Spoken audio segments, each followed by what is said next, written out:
হুজুরের অবস্থা বলা হচ্ছে, কিন্তু যিনি জুব্বা পরে টুপি মাথায় দিয়ে আলখাল্লা পরে রাস্তায় হাঁটছেন, যাকে দেখলেই ভালো লাগে, হাতে তসবিহ আছে।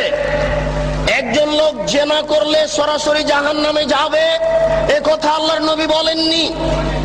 একটা লোক চুরি করলে সরাসরি জাহান্নামে যাবে, এ কথা আল্লাহর নবী বলেননি। পিতা মাতাকে গালি দেওয়া পৃথিবীর দ্বিতীয় মহাপাপ।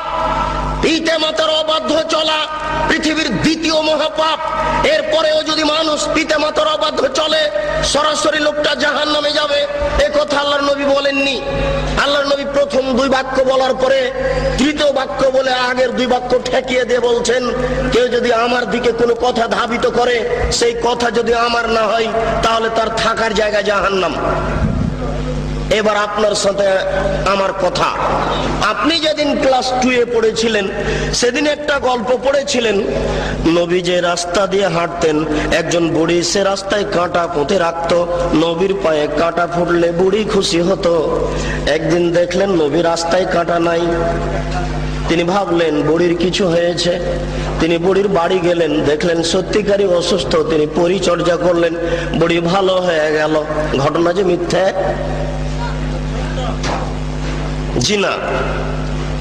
আমার হায়াত পর্যন্ত সময় থাকলো আমার দিনী ভাইদের উপরে, আপনার হায়াত পর্যন্ত সময় থাকলো আপনি আমার হায়াত পর্যন্ত এর সত্যতা প্রমাণ করতে পারবেন না ইনশাআল্লাহ।